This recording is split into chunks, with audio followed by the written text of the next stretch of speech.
Hey guys, how's it going? Rich here from Lifted Off-Road with a vehicle packing tip for you.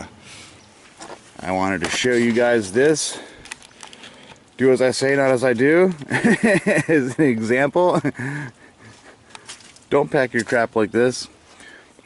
I was out here last night in the rain trying to get out my tent and sleeping bag. And lo and behold, both my tent and sleeping bag were buried under all this stuff. So the packing tip for your vehicle or for any camping outing is to have your shelter and your shelter and sleeping bag easily accessible, because usually when you're out camping, that's one of the first things that you're going to do is set up your tent and get out your sleeping bag. So that's the vehicle packing tip for this video. Keep your tent, your shelter, and your sleeping system easily accessible, like the last thing you pack in your vehicle, so it's the first thing out. It's also a good idea to do it that way when you are using a backpack, to have your shelter and your sleeping system easily accessible, so it's the first thing you grab. I actually technically forgot about that when I was packing the vehicle yesterday, mostly because I was just in a hurry to get ready and get out here, so I just threw everything in there. I wasn't thinking. Mistake number one, not thinking ahead and packing accordingly. If it's not raining, it's not that big of a deal, because you can pull out all your stuff and you can get your priorities out, you know, at your leisure. But when you're in a hurry and it's raining and you're trying to get it out of the rain, then it becomes an issue. So it's something to think about. My tent set up, pretty cool, and I don't know what.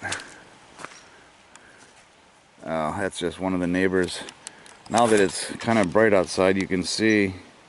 Oh, there's a car right there. A building. There's another house on the other side of these trees. I think that's just a shed, if I remember correctly. It's not a house. That's like a shed or a garage. The actual house is behind that tree that we're looking at right now.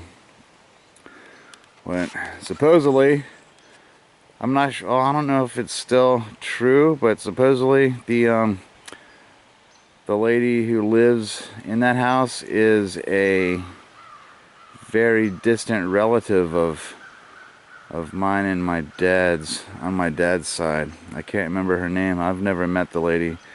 But I'm going to try to stop by sometime this weekend and say hi. No, wait. I stand corrected. The property was owned by my dad's side of the family.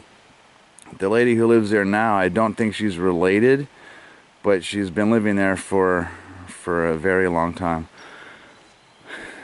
I might be wrong on that. Maybe she is related. I'll have to get back with my uncle. My uncle knows a lot more than anybody else in my family does about this, because my uncle is technically the owner of this property that we are on.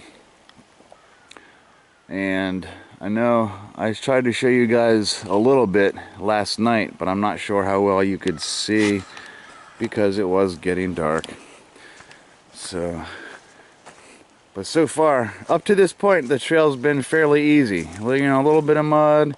I didn't get stuck at all. I just, that puddle right there, I drove right through it. There's another couple puddles down that way. And I just eased right through that. So far this trail's been pretty easy. Definitely a stock Jeep could make it up this far. And I'm pretty sure a stock Jeep can make it up the rest of the way too.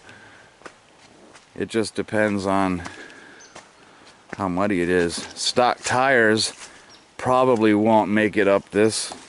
But who am I to say? I might be wrong. Oh, a stock vehicle might be able to get up here, but it is a decent it is a decent hill. I mean, hell, a stock Jeep can do the Rubicon Trail out in wherever Rubicon is. Is that Moab? Is that Moab, Utah?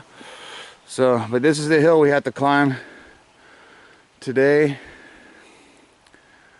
I'm trying to figure out if I want to try to go over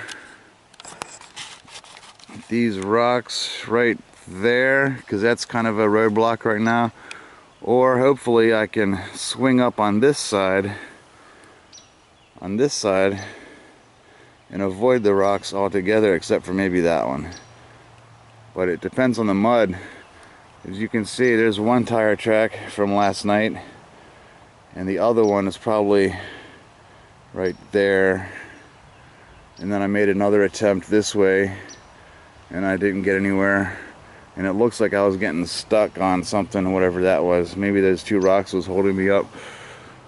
I'm not exactly sure yet. And those leaves are deceiving. The leaves are in there pretty deep, so maybe there was something underneath the leaves that was holding me up.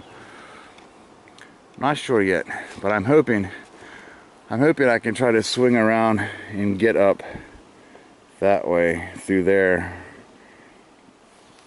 And then the rest of the hill is, I don't know, questionable. But anybody who comes out here with me is definitely going to have a good time on this trail. It is exciting and fun. Exciting and fun. Anyway, I digress. I'm going to have to edit this video out, because this video is supposed to be a vehicle packing tip. And you can hear the dogs in the neighbor's house. Oh. So this video is supposed to be a vehicle packing tip, and I've already digressed into other stuff. So I'm gonna cut this short right here. Oh, let's swing you guys back around. I'm gonna cut this off right here and get back in the vehicle packing tip. And also a pillow. I forgot my pillow. I'm upset about that. Especially after I've been talking about it so much in a bunch of my other stuff, my other media that I've been putting out, packing a pillow. And last night was a prime example of wishing I had a pillow. So yeah, alright, I digress.